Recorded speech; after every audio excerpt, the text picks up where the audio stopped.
किसी शरीफ आदमी के लिए बहुत मुश्किल हो कि वो किसी के सामने खुद अपनी तारीफ बयान करे। बड़ा ही मुश्किल। अब मसला ये लफ्ज़ शरीफ बहुत छोटा है जी, और जिनकी बात करने लगा हूँ वो शराबतों के भी मालिक देश का, अब उनके लिए ये बड़ा ही मुश्किल है। मेरे और आपके लिए तो मुश्किल है ही, लेकिन उनके लिए कितना मुश्किल होगा कि वो अपनी फजीलों को खुद बयान कर सकें। क्या हम ये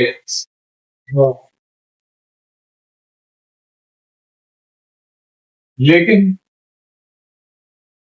हम ये भी उनकी एक जिम्मेदारी है, इस मखलूक में जो उनसे प्यार करने वाले हैं तो उनको कुछ बताएं तो सही कि हम क्या है।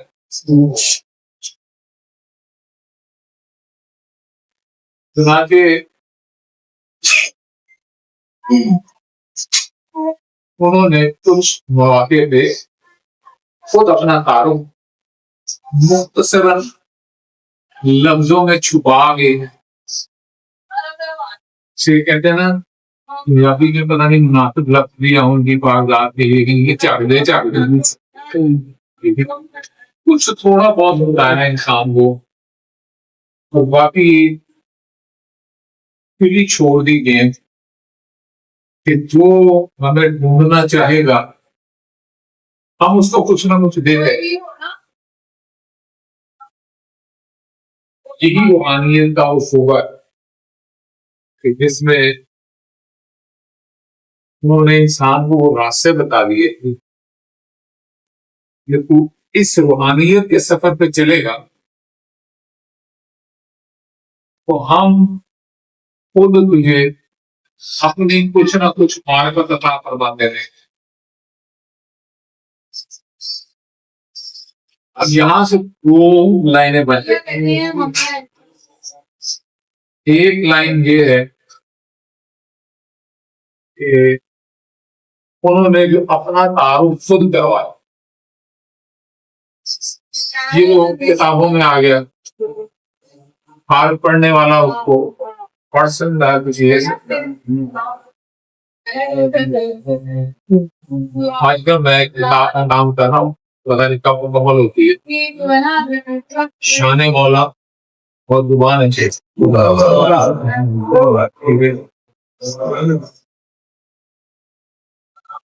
शान की क्या नाम ही होगा।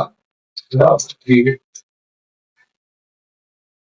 अब उस किताब की तजमी कह लें, तावील कह लें, उसमें वाज बात ऐसे सामने आते हैं, मैं फिर व्हाट्सएप पे आप भी हजम नहीं कर सकता ना, तो सबर कर लेना, जो किताब आएगी सारे पढ़ लें।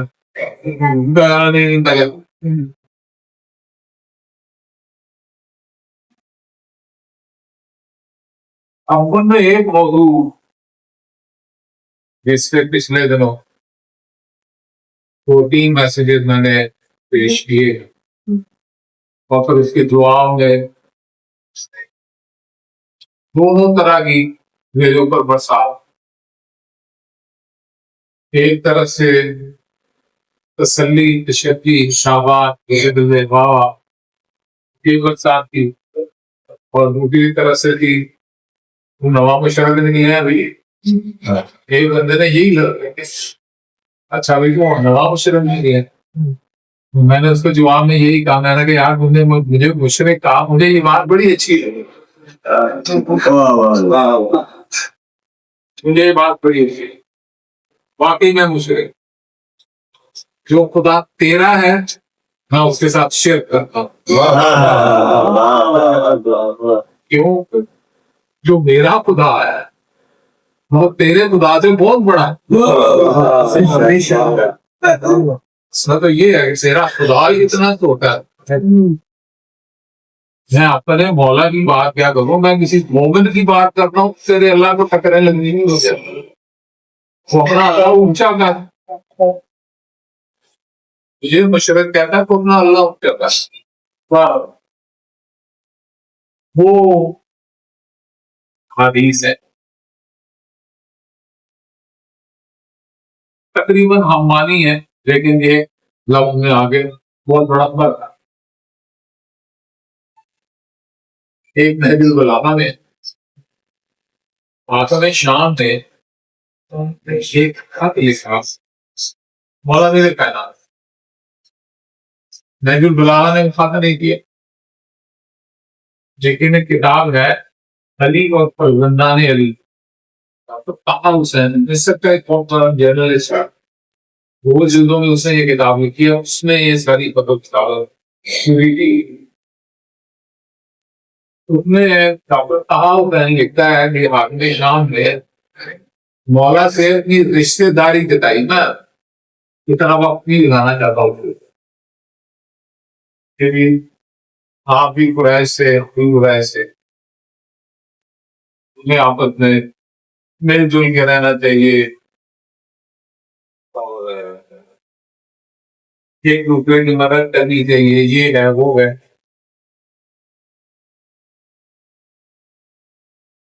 उसके जवाब मौला ने जो खत लिखा,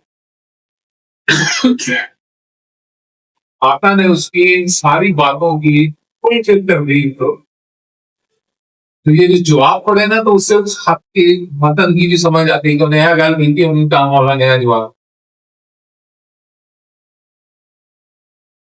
तो बाकी दुनियादारी की बातें बातें करते करते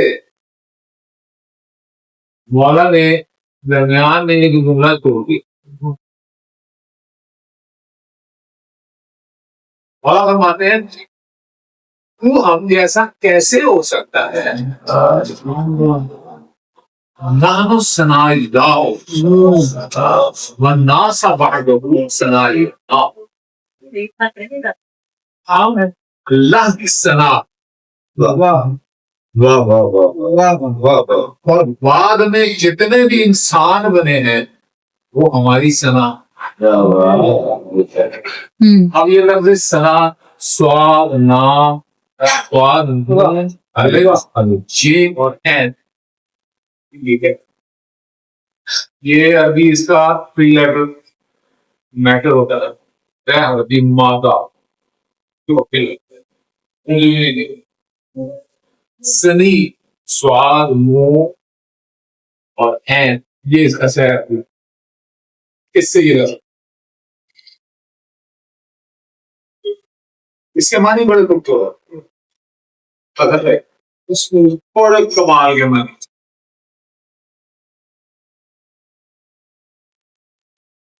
सनी के मानी है आंखों का हुनर, हाथ की खूबसूरती, हाथ की महारत। अब इसको समझेंगे, नहनु सनाइल्लाह, हम अल्लाह के हाथों की महारत है।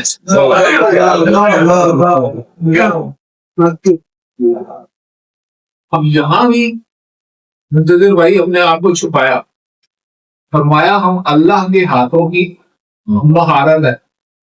अल्लाह का हाथ है कौन?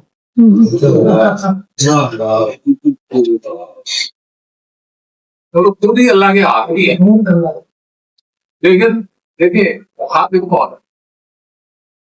मुखातिब चूंकि फिरौन शाम है, इसलिए उसके ज़ब्त के मुताबिक ये जुमला कह दिया कि हम अल्लाह के हाथों की महारत है, और बाकी तमाम इंसान हमारे हाथों की महारत।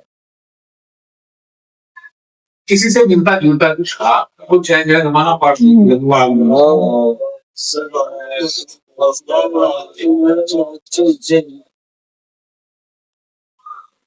मौला फरमाते हैं नहनु सनाइउ रब्बुना, हम अपने रब के हाथ की महारत है। खल्का बअदहु सनाइउना, उसके बाद जो भी खल्क हुआ वो हमारे हाथ में। फिरौन शाम से क्या कहा? बात के इंसान इसमें क्या कह दिया, सारी की सारी मखलूक, ठीक है। अब ये मतलब सलीम को हजम नहीं है।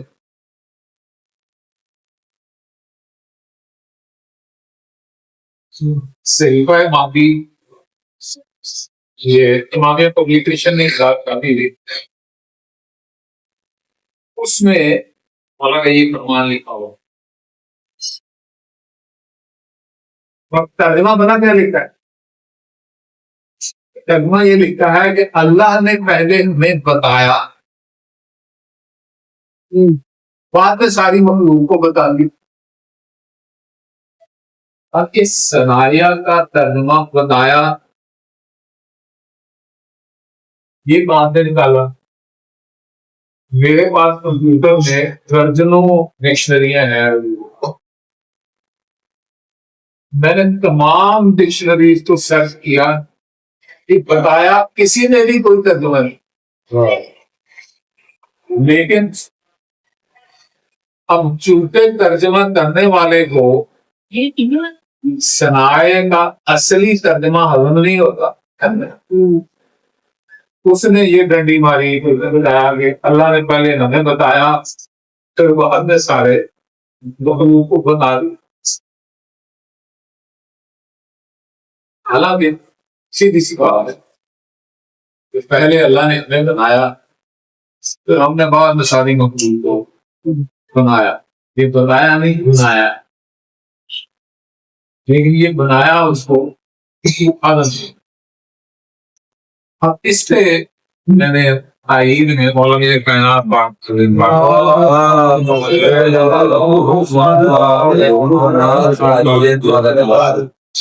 से पागल एक बहरिया मौला की बात है और कहता है कि आप अल्लाह अल्लाह करते हैं, क्या सबूत है कि अल्लाह है और क्या है अल्लाह। मौला ने सूरह हशर की आखिरी आयत तिलावत करवाई कि वल्लाहुल खालिकुल बारी लहुल अस्माउल हुस्ना, ये वाली आयत तिलावत। तो उसने पहले ही लफ्ज को पकड़ लिया और कहता है जी, आप कहते हैं अल्लाह खालिक,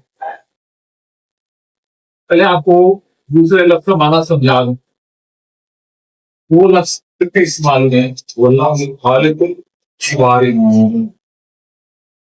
अगर आप सादी उर्दू में लेंगे, खालिक भी बनाने वाला, बारी भी बनाने वाला, लेकिन असल में इनमें फर्क क्या, खालिक कौन सा बनाने वाला हो, बारी कौन सा बनाने।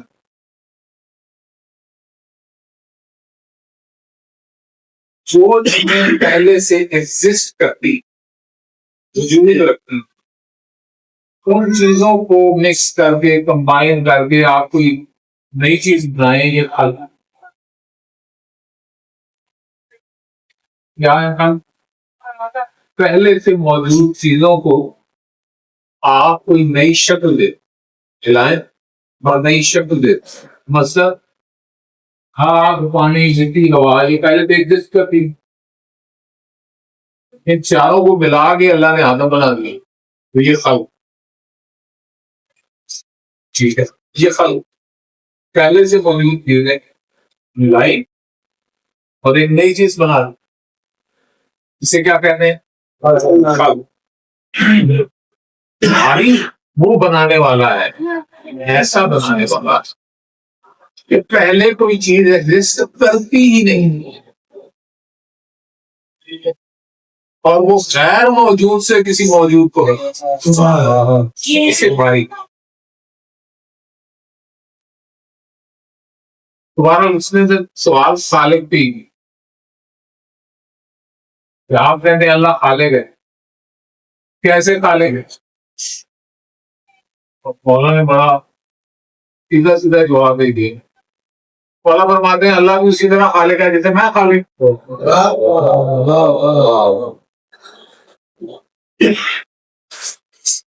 रन उसी मेरा खालिक है, जैसे मैं खालिक। आपको देरी आगे से कहता है, फिर आपके और अल्लाह के खालिक होने में फर्क कोई नहीं।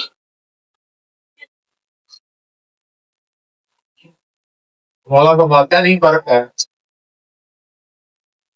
जिन्हें अल्लाह ने बनाया वो मुझ जैसे, जिन्हें मैंने बनाया वो मुझ जैसे।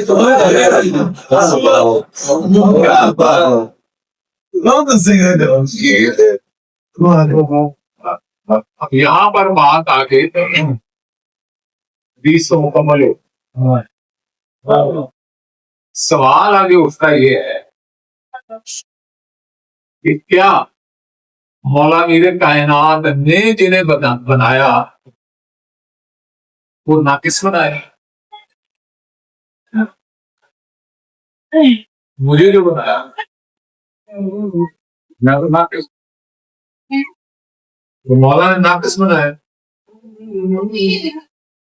अगर मौला ने नाकिस बनाए तो असल में ये नुक्स तो किसका है? ये नुक्स तो खुद मौला पे चला था। ठीक, तो ये मामला ये मामला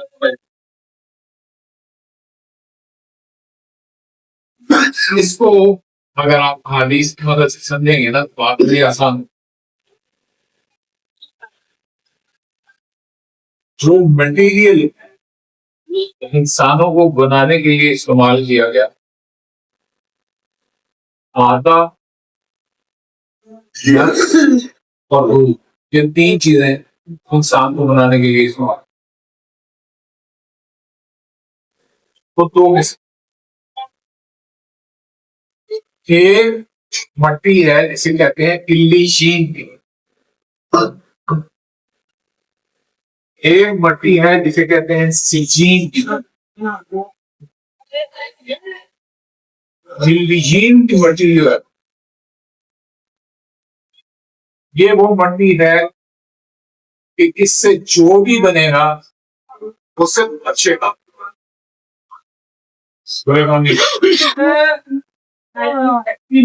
सिजीन की मिट्टी वो है,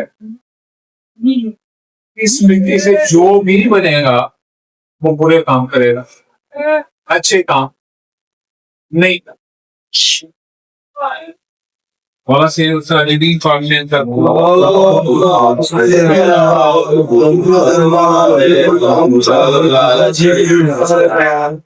मौला ने यहाँ पे जिन बातों की बात की उसकी थोड़ी सी वजाहत आप बनाते हैं कि जब इंसानों को बनाया जा रहा हो तो कुछ तो इल्लीयीन वाले बना दिए, कुछ सिजीन वाले, लेकिन बहुत ज्यादा मखलूक वो बनाई इसमें इल्लीयीन और सिजीन को मिक्स कर देना। किसी में इल्लीयीन की मिट्टी ज्यादा है, थोड़ी सिजीन है। ऐसे मिसाल के तौर पर परसेंटेज ध्यान रखो, किसी में सपोज 90% इल्लीयीन है लेकिन 10% सिजीन डाल, किसी में 85% इल्लीयीन है 15% सिजीन डाल, इसके बरक्स किसी में 90% सिजीन है 10% इल्लीयीन डाल, किसी में 80% सिजीन है 30% इल्लीयीन डाल। अब जब ये मिक्स्ड क्रिएशन जमीन से आई तो ये जो मिट्टी को हासिल की गई, कीमत कहना चाहिए कि मट्टी जब मुनासिब नहीं है, ये जो कीमत को खासियत दी ये खासियत देने वाला आपको खालिक की था, यानी मेरा मौला है। अल्लाह की बात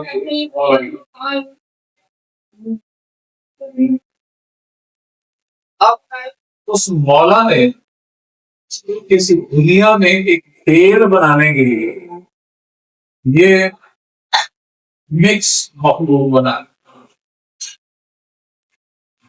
पहले हदीस तो सुनाता हूँ, फिर आगे थोड़ा सा जराए तौर पर चौथे पाक को इकबाल फरमाते हैं कि जिसमें इल्लीजीन कसरत से है वो कभी ना कभी गुनाह करता है, उससे गुनाह सरदर्द हो जाए। क्यों होते हैं? कि वो जो सिज्जीन है वो उसमें कभी अपना रोल उठा देता, अब वो गुनाह कर रहा है। और इसी तरह जो सिज्जीन की मखलूक है वो अक्सर गुनाह करती है, लेकिन कभी कोई नेक काम भी करेगा। क्यों? नेक काम इसलिए करता है कि उसमें वो नीम वाली मिट्टी शामिल होती है। हमारा फरमाते हैं जब बरोदे अशर इन इंसानों को इकट्ठा करेंगे तो ये इल्लीजीन और सिज्जीन की मिक्सचर जो है इसको लगा लगा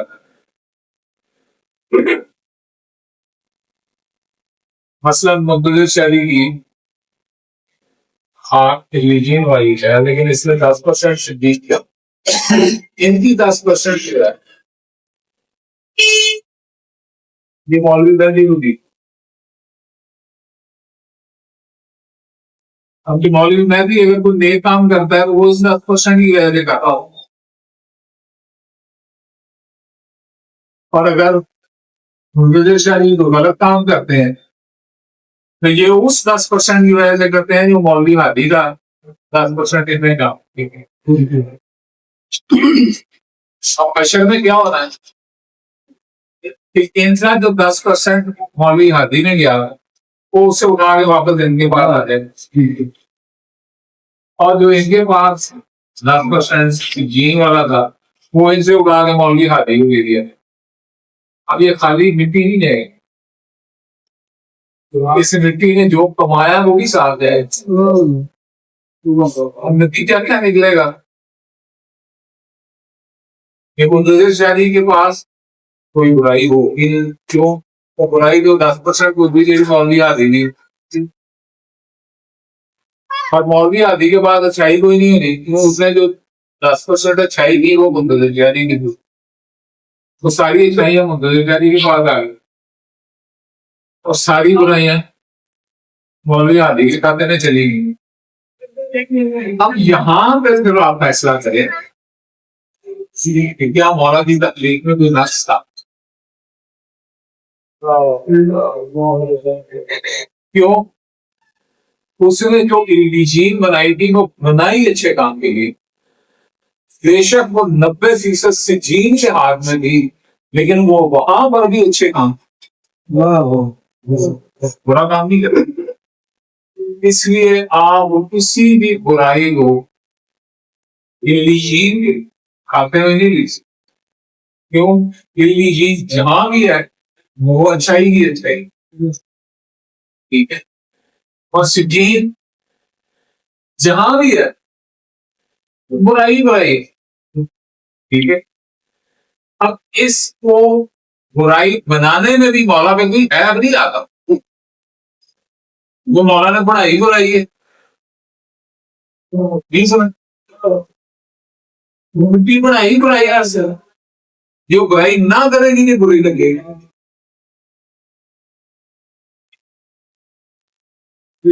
अब जिसको जिस काम के लिए बनाया वो अपना काम कर रही, तो इससे खालिद की नक्स नहीं है, खालिद की कोई नक्स। खालिद ने जिसे अच्छे के लिए बनाया वो अच्छा कर रही है, जिसे बुरे के लिए बनाया वो बुरा कर। अब यहाँ पे फिर सवाल हुई कि खालिद ने बुरे बनाए ना बनाता, ठीक है बेटो, ना बुरे बनाता ना दुनिया को पैरा। अब यहाँ फिर आपको एक से पीछे जाके देखना पड़ेगा। तफसीर नूर सगलैन की 20वीं दिन में बड़ी मुफस्सल हदीस का खुलासा सुनाता हूं। खुलासा उसका ये है कि जब खुदा ने आलम ने शैतान को मरबूत बना के निकाला ठीक है। तो शैतान ने कहा मैंने तेरी जमीन के पहले आसमान के दूसरे आसमान के इतनी इबादत की है, मुझे फिर उसका कोई बदला दे। तो खुदावंद आलम ने फरमाया मांग, क्या मांगा? उसने जो कुछ अल्लाह से मांगा उसके मांगने से ज्यादा अल्लाह ने उसको दिया। जो कुछ शैतान ने मांगा सारी चीज, मैं किसी अगर कुछ समझी काफी लंबी है वो करने में बड़ी देर लगी। वो साल के क्षेत्रों में अधिक भेजिए।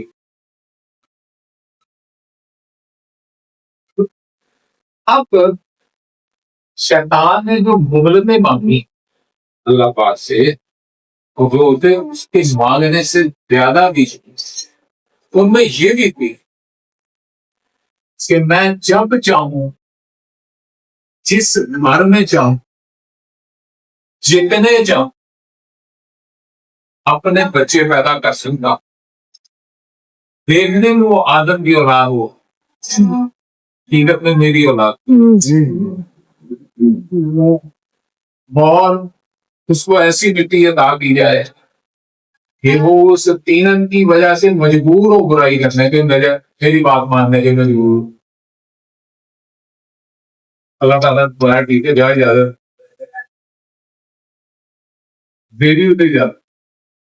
अब आपको आदम की शक्ल में, औलाद आदम की शक्ल में बहुत से ऐसे इंसान नजर आएंगे जो हकीकत में इब्लीस की औलाद है, लगते आदम की औलाद। मैथमेटिकली उसी हदीस में बकायदा ये फिगर वर्क है। शैतान ने कहा, अल्लाह ने खुद जब शैतान ने मांगा ना तो अल्लाह ने कहा मैं आदम को एक दूंगा तुझे दो दे दूं। यानी अब आदम के घर में आदम की औलाद एक पैदा होगी और इब्लीस की औलाद है दो पैदा होगी। ठीक है, तो यहाँ पे थोड़ा सा असली कोई चस्का लेना चाहो। जब ये सारी गेम हो रही थी और वो मांग रहा था ना अल्लाह पास, आदम अलैहिस्सलाम ने भी मांगा और आदम ने जो मांगा मैंने पढ़ के गौरव के आवा अब्बा जानता तो मंगना भी नहीं है, मंगिया भी नहीं है, बिल्कुल तो नहीं। शैतान मांगता नहीं दिया, ਉਹਦੇ ਮੁਕਾਬਲੇ ਦੇ ਉਹਦੇ ਤੋੜ ਦੀ ਕੋਈ ਸ਼ੈ ਹੋ। आदम अलैहिस्सलाम ने इनको गैलम नहीं मंगे, कहते आला जेड़े मेरे होंगे अगर कोई गुनाह करेंगे तो माफ कर देगा, तो गुनाह माफ कर लो। लड़ाई ये जिनका बंदा की औलाद ना तो कोई लड़ाई वाला असला मांगन की तान की औलाद मारना काबू करना अलग बात नहीं, तेन माफ कर देंगे कर दे। अब ये एक गैप बहुत खुलासा है। शैतान ने बहुत सी कुव्वतें मांगी और आदम अलैहिस्सलाम ने अपनी औलाद के लिए सिर्फ माफी और कुछ कुव्वत नहीं।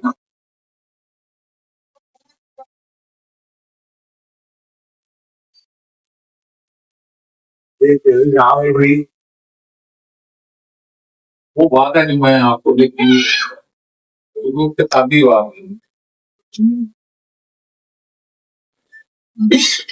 सोच रहा हूँ कराना इंग्लिश में इस जमात तबलीग में करता हूँ। शैतान ने जो मांगा उस मांगने में एक सवाल ये भी था कि अगर मुझे अपनी मोहलत के दौरान किसी इजाफी चीज की जरूरत पड़े तो वो भी मुझे देगा। मुझे हाल नहीं बनती मेरे लिए चली, लेकिन जो मैं मैच खड़ा होगा उसने मैं जरूरत महसूस हो मैंने भी चाहिए तो बेगम खुदावंद आलम ने फरमाया ये फैसला मैंने नहीं करना, ये फैसला इस नूर अव्वल ने करना। ये इनके इख्तियार में देना चाहें दे दें, ना देना ना।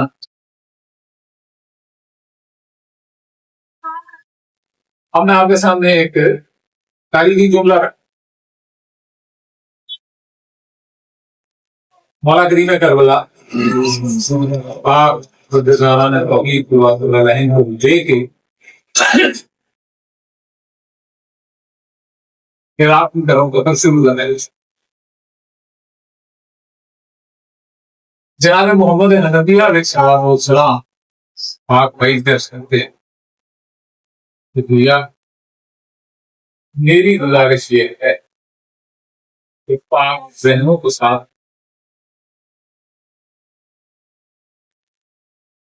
कुर्मियों का कोई एतबार नहीं, पर्देदारों को साथ न ले। तारीख में ये जुमला हर जगह करीम करबला ने क्या जवाब अता फरमाया? करीम करबला ने जनाब नबिया अलैहिस्सलाम को ये जवाब अता फरमाया, अल्लाह इन पर्देदारों को सील दे।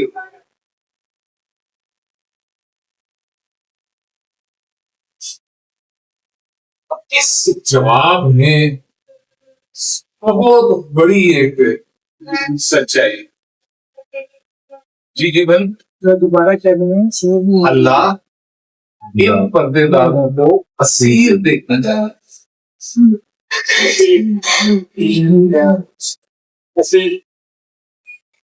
क्या दिया क्या नहीं दे। फिर इसी ने पहले जब लोगों ने कहा कि आप जाए ही ना, मदीना छोड़े ही ना, क्या जवाब है उनका? फरमाया कि मुझे मेरे नाना ने फरमाया हुसैन इराक का सफर शुरू। अब इराक के सफर में जो है वो पहले बताया हुआ हुजूर, आप खुद फरमा रहे हैं कि जाएं। क्यों फरमा रहे हैं? इसलिए उस शैतान बलून ने मांगी है ये चीजें और हुजूर ने फरमाया ना।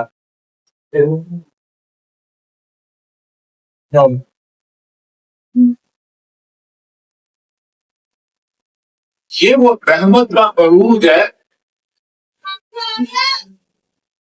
वो रहमत इलाहिया का अरूज है कि अपना पाक हर सारा जिबा करवा लिया, लेकिन शैतान को इनकार नहीं।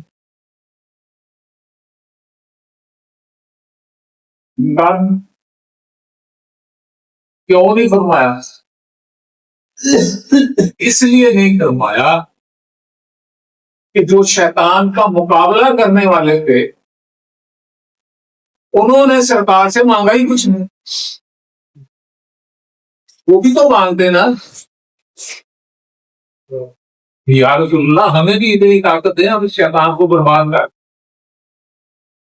ये मामले इनका उधर मान ही नहीं जा।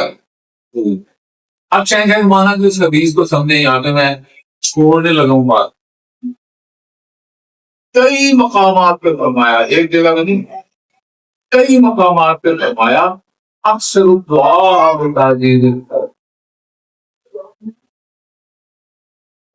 हमारे ज़हूर में ताजील में दुआ कसरत से करो, इसमें तुम्हारी भलाई है।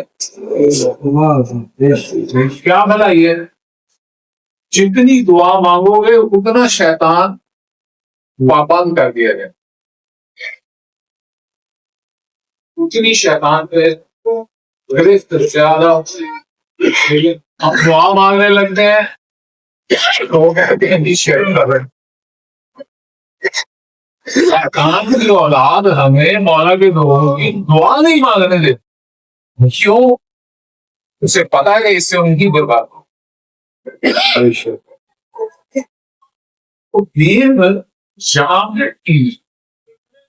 इसमें शुरू वो डिसाइड फरमाया गया था ये नाम है एक हिलीन वाला सिजीन के 40 के बराबर ताकत उसकी 1:40 हो। लेकिन ये आप लोगों की दुआओं का सदका है कि आज एक इलीन वाला 700 सिजीन वालों के पास, लेकिन बैलेंस पे भी पूरा नहीं हो। अगर बैलेंस पूरा होगा तो वो बजे। ये है वो भाग जिस पे आप जंग लड़नी है। ज्यादा से ज्यादा दुआ करने वाले तैयार होते हैं, लोग दिलो दिमाग को इकट्ठा करके ज्यादा से ज्यादा मौला के हजूर की दुआ मांगे। नतीजा ये जो 1:700 के प्लस में फिलहाल 1:700 में 700 माइनस में या 1 जो है वो प्लस। तो ये खालिक का ऐब नहीं कि गुनाह करने वाली मखलूक है। ठीक है, खालिक ने उससे वादा किया कि तू ये वाली जाएगा मैं तेन बड़ा है। ये शैतान के कहने से गुनाहगार हो, गुनाह करने वाले। मालिक अपनी मर्जी से गुनाह करने वाली मखलूक नहीं। तो कि शैतान की ख्वाहिश और उसकी दुआ और उसकी फरमाइश क्लियर होगी। ये बुराई करने वाली मखलूक जो है ये शैतान के कहने पे अच्छाई करने वाली मखलूक मौला अपनी क्या है। ठीक, ये बुराई करने वाली मखलूक का ऐब मौला नहीं है, ये ऐब शैतान दिया उसने बनवाई। यहाँ पे मैं आपको आगा वाले शहनशाह का एक गलत सरकार बताया करते थे इस चीन की मखलूक में जो बदतरीन लोग थे वो सारे पाक खानदान ने अपने जमाने में उभरवा।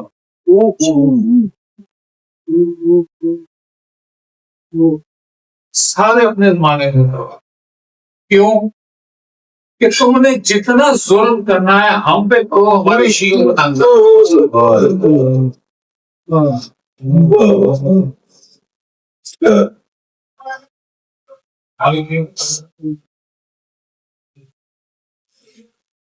करबला में बड़ा अजीब बात है। जैसा बनाते हैं कि जब बाबा ने अहमद इलाहिया का तस्वुर करवाया और लश्कर यजीद पे हमला किया, मेरे दिल में ख्वाहिश आई कि अपने बाबा की जादू। मैंने अपने लाल से कहा था मुझे सहारा हो, मैं अपने बाबा की जान दे। ऐसा करवा के हमने कहने का पर्दा उठाया और उठा के अपने बाबा को जंग के दौरान वाला बर्बादे हैं। तो बाबा के सामने एक मजनून आया कि बाबा की तलवार की सद नहीं। बाबा चाहते तो उसकी गर्दन उड़ा, लेकिन बाबा ने उसकी गर्दन नहीं उड़ाई, उसको उल्टे हाथ से थप्पड़ मार के पीछे करने। और उस मलूम ने पीछे होते होते एक बार किया जो मौला की पेशानी पे।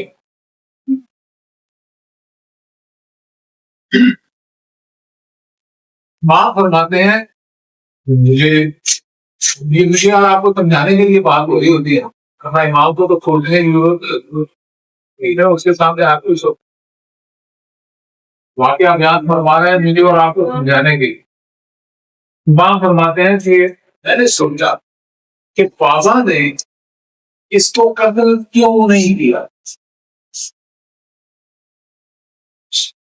उससे सर आके अपनी पेशानी मुबारक जख्मी करा ली लेकिन उसको जख्म नहीं लगा। क्यों? इमाम फरमाते हैं जब मैंने उसकी पुश्त में देखा तो उसकी पुश्त में एक मोमेंट पैदा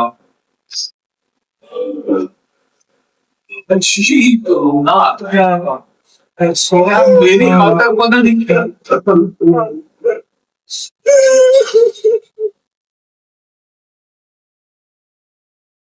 कुछ ऐसा कोई होगा तो उसकी नस्ल में हो रहा है और उस मोमिन के लिए अपनी पेशानी में जख्म के लिए उसको बाप को मारा नहीं।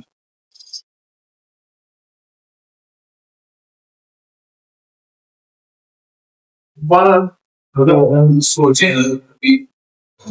ये वाकया है वहाँ खानदान ने जितने भी जुल्म बर्दाश्त करवाए वो अपने शियों के लिए। साथ में मौला का वाकया बड़ा मशहूर। जब ये जिंदान जिसमें मौला की शहादत हुई इसमें मौला को लेकर गए, मां ने फरमाया हम यहाँ पे नहीं आए, मैं पहले वाले जिंदान में गए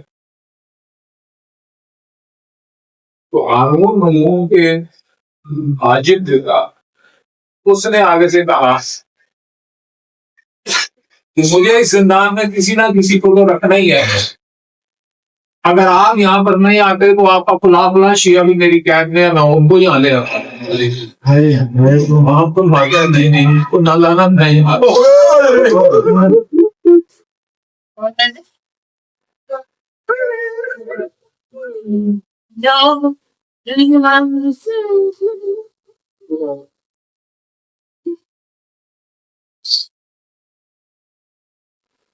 जिंदान में जब आप नीचे उतरते हैं 40-50 सीढ़ियां उतरे करें आगे गए एक छोटा सा कमरा कुछ छोटा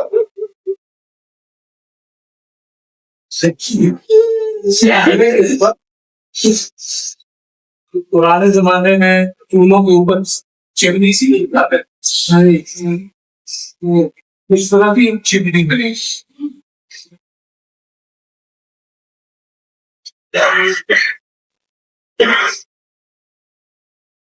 तो मैंने पूछा चिमनी किस मकसद के लिए?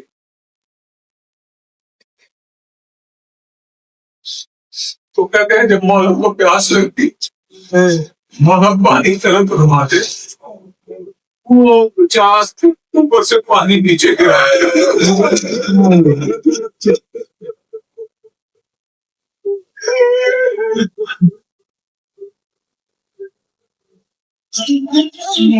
इसे दान इसलिए दान फरमाया मेरे शियों पे याद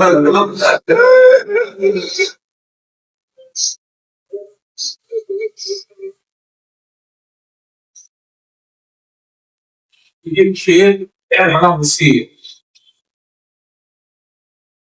उसको समझने के लिए खुद को फील फेल शक्कर बनी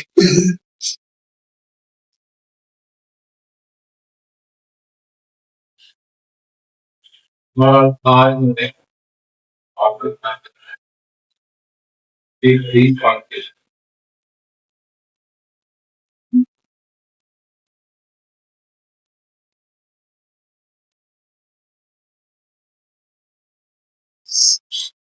और ये कायनात के बीच में है पर मुस्तदरकुल मसाइल में ये है नंबर अगर कोई शख्स हमारी विलायत पर यकीन तो अगर कोई शख्स हमारी विलायत पर यकीन रखता हो तो उसका ये यकीन 1000 साल की इबादतों से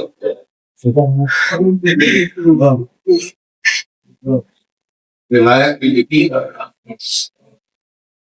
1,000 साल की इबादतों से रोजा तो देखी ना किया गया। हुसैन शाह को अपना वली मान चलो मालक हो, वली माना के लिए को जान माल इज्जत नामो हर चीज का माल। सिर्फ ये मानना 1,000 साल की इबादत से अफजल है, इस पे अमल करना कहाँ लेके जाए। जो वाकईन को अपना मालिक समझ के अमल करेगा उसकी गेम आने लिए। और ये वो दरवाजा है जिसके ऊपर शैतान बैठा हो। जो मौला की विलायत की तरफ आना चाहता है वो फौरन जो मीठा शुरू करता मुशर की हुए दूसरे की और जावेद है ना। हालांकि वो बाबा मौला की विलायत ही तो अल्लाह की विलायत है। मैंने पिछली दफा यहाँ आए थे थोड़ा था मैथमेटिकल डिस्कस किया था आपके वैसे मैं बातें अक्सर यूज नहीं करता लेकिन लगेगी थी स्पंदन में तो वैसे ही लेती है।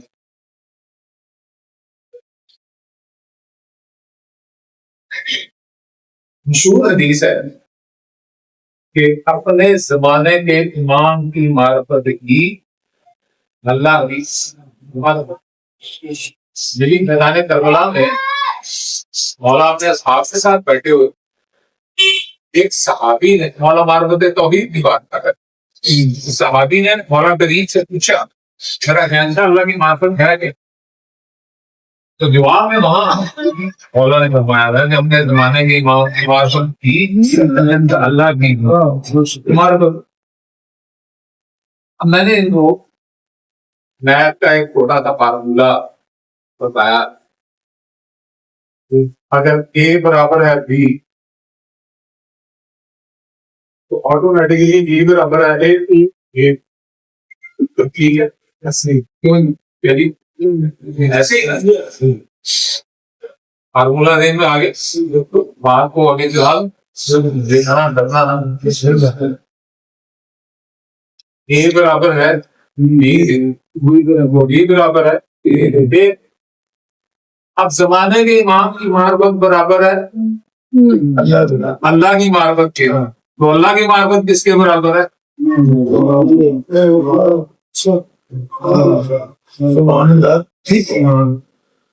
अल्लाह की मार्फत बराबर है जमाने के इमाम की।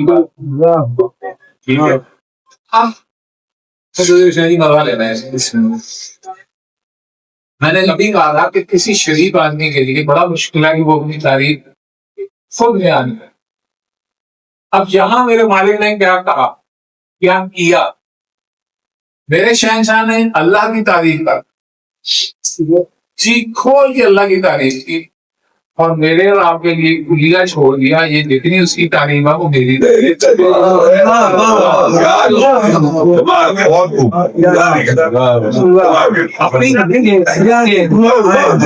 बहुत खूब अल्लाह की तरफ साथ खुलिया दे दिया कि मेरी माँ को थी। अब उसको पहचानते जाए समझते जाएंगे ये वहां उसकी नहीं हम ठीक। अब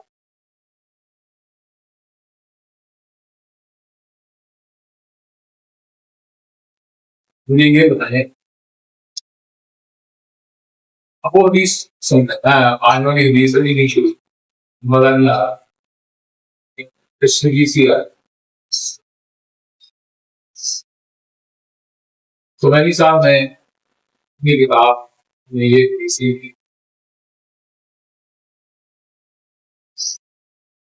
माने लना मैंने जब दिया ये दी थी लना महल्ला ये माला लना जमा का सीखा है जब ली होता ये वाई का हाँ, जवान हमारे अल्लाह के साथ आला हुआ। ठीक है, यहाँ फिर जो पहले वो हदीसें सुनाई है ना, उसका भी लफ्ज पकड़ता हूँ का। यहाँ लना फरमाया और सनाइल्ला ने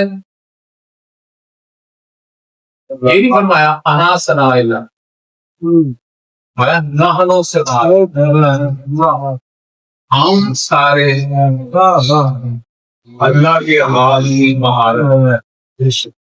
ठीक है, मैं आज एक और नाम हो आपको बताता हूँ और कुरान से दिखाता हूँ। तस्वीर जी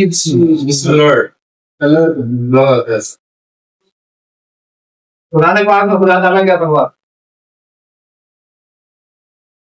अल्लाह फरमाता है नहनु अक़रबु इलैहि मिन हब्लिल वरीद।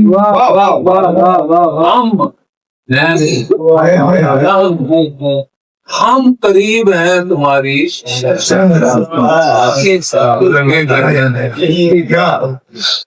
क्या सोच है, बड़ा मजे का शेर है। मैंने पाया है उसे लगे जबरन से मेरी मैंने पाया है उसे, मैंने तो उसे नहीं कहता, मैं तुझे कह, मैंने पाया है मुझे लगे गर्दन के करीब, दूर वालों ने कहीं दूर से देखा होगा।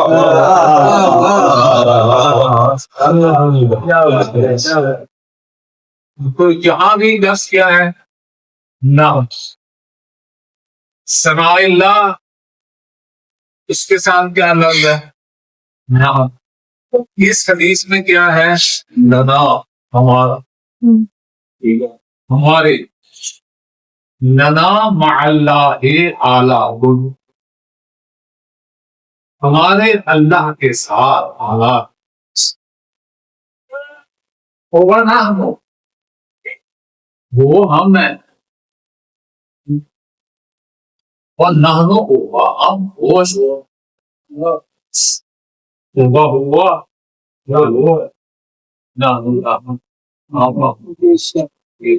अब यहाँ भी लना है, एक नहीं, हम जिस भी शक्ल में आए, हम जिस भी शक्ल में आए, हम वो हैं।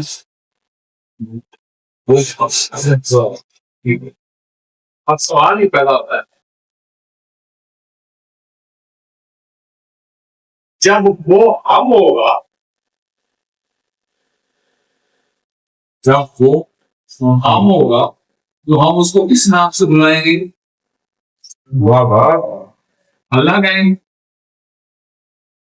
नहीं नहीं, वो तो हम है। हम उसको कभी मुश्किल कुशा कहेंगे, कभी कभी गंदा कहेंगे, कभी दिलदारे कहेंगे, कभी हम कहेंगे क्यों? पता ही नहीं कि ऐसे है वो है कि वो है। ठीक है, और जब ये वो बन जाएंगे तो हम क्या कहेंगे कि अल्फा वाला चैन का नहीं भाई, ये तो वो बना हुआ है। मैं तो यही कहना सुभान अल्लाह,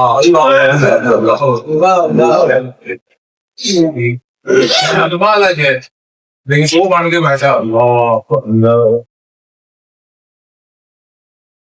क्या है? अब जब आप इनको इस फ्रेम में मानेंगे, इस फ्रेम में मानेंगे तो आप शिया बनेंगे। अगर आप इस फ्रेम में नहीं मानेंगे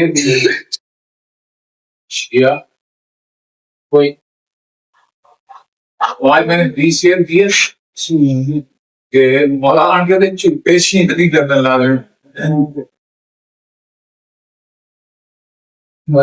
ये मशक्कत मौलवी ने मुझे जवाब में दे, उसको मैंने दे दी ना, तो मौलविया भी गर्दन लुटेगी। मैंने कहा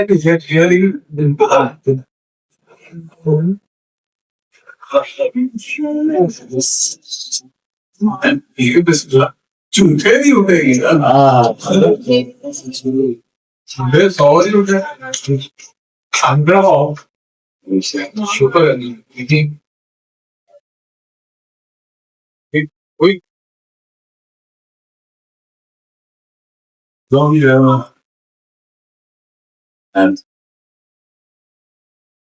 जिन्हें मालिक अपना आप आवे सो भी गुरफा है ना बकरी का लोग जुबान पे ताले ला कर बोलना नहीं और माल का लोगों की आंखों को भी कर दे रहा ये अब आप गड्डी पहले भाइयों मैंने कई दफा पुराने अजीम क्या है फितरत अल्लाह अल्लाह की फितरत नास आ गई ये वो फितरत है जिसके ऊपर अल्लाह ने इंसानों को पैदा मफकूर इसके जवाब हायर से जैल में ये आठवें पाक की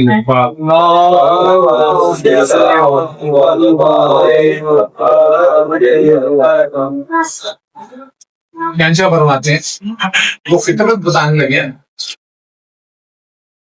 बहुत सी हदीसों में बस एक जुमला कह के बात रोक दी फितरत अल्लाह ही फितरत अल्लाह दिया फितरत नास अलैहा वही तौहीद जो तौहीद है ये कह के बात रोक लेकिन एक हदीस में मैंने कहा ना अपनी गल दसनी हो बस बड़ा रोक रोक के मुकाल भाग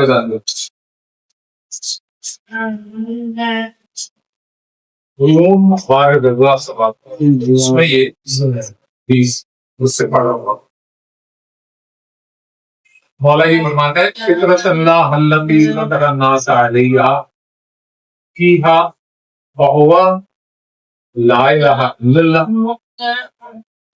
वो फितरत जिसपे इंसानों को पैदा करवाया गया वो क्या है ला इलाहा इल्लल्लाह मुहम्मद रसूलुल्लाह अली अमीनुल मोमिनीन वली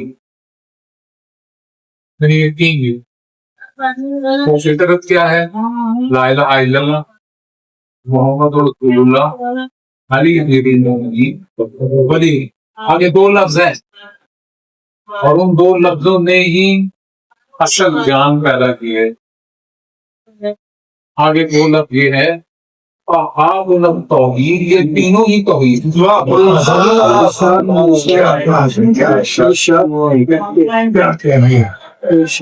शायरी मुझे तो बनो भैया की बनाई हुई तीन याद पढ़ाई है उसमें अल्लाह तौहीद है मोहम्मद रसूलुल्लाह है अली वलीउल्लाह इमामत है ठीक है मुझे मेरे लफ्जों में घुमा के और दीन से दूर किया जा रहा है ये बनो मैया की सियासत पापों की सियासत क्या है कि ला इलाहा इल्लल्लाह की तौहीद है मोहम्मद रसूलुल्लाह की तौहीद है अल्लाह की तौहीद ये अकेली तौहीद नहीं है ये तीनों इकट्ठी करें तो तौहीद करो अब जो लोग इस पर बहस करते हैं कि कलमे में अली वलीउल्लाह मुस्तहब ला इलाहा इल्लल्लाह वाजिब है मोहम्मद रसूलुल्लाह वाजिब है अली वलीउल्लाह मुस्तहब क्यों होगी किस कानून के तहत मुस्तहब ये तो तौहीद का जुज़्व है भाई दो हिस्से आप तौहीद मांग रहे हैं तीसरे हिस्से को आप मुस्तहब